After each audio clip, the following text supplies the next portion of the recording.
I think that with the whole FIRE movement, a lot of people kind of mischaracterize it as being just, spend less, save more, invest wisely, and you'll retire sooner. And I'm like, if it was that simple, there wouldn't be like a cult following. So what do you think is the kind of essential elements of the FIRE movement that have made it like something people identify with and feel like it's important to their sense of identity, beyond just, the simple gospel of live more frugally? Like, why is it really, even yourself, for example, like, why does it catch your attention enough to be such an activist for promoting it? Yeah, I think once it took hold for me in my life, I recognized how fast and how swift, like those are the same words, how fast financial freedom sort of washed over us. And that was something I thought would happen decades down the road.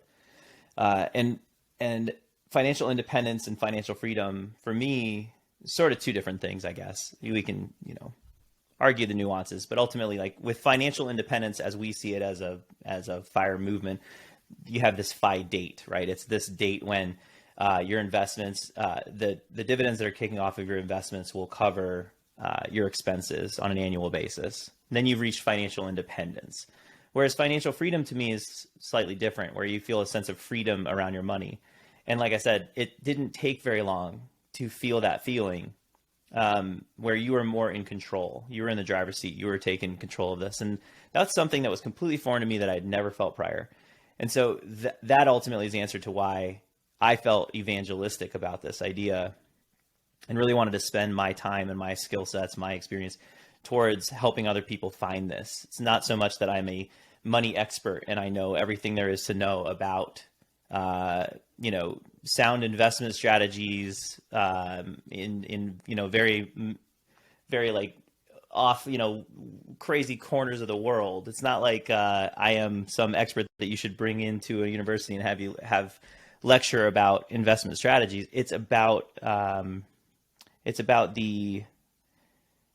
freedom that I didn't find while I was working my tail off, while I was doing all the things that all of my friends and all my family were doing, and I was thinking I was making perfectly normal decisions, when in reality we were making decisions that were just causing that FI date essentially to get kicked down the road further and further. And so for me, and for a lot of people, I find there's a sort of realization, there's usually an inflection point. It might be losing a job. It might be having a child. It might be having some sort of windfall event, for the positive or the negative financially.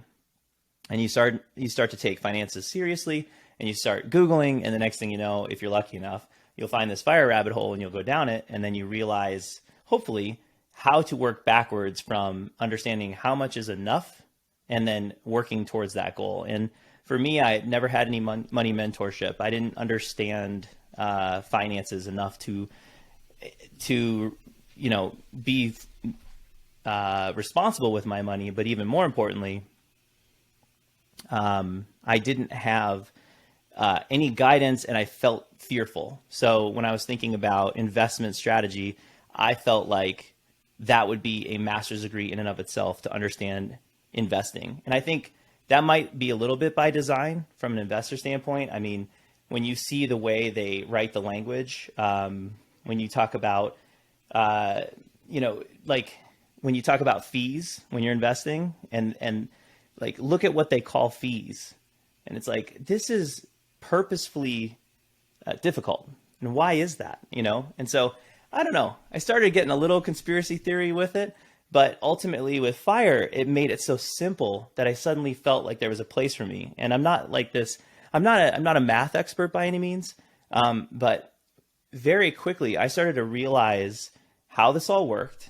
And then I was doing mental math, and I was doing it quickly to understand, what kind of money, like a certain money decision, how it would affect my life down the road. And suddenly that was how I started feeling control of my money. That was how we started to make some really good money decisions, sort of back of the napkin math. Whereas in the past, that wasn't possible. I didn't know where to start because I didn't know what I was working toward. And so that was really powerful for me. And that's what I think is really powerful about the FIRE movement.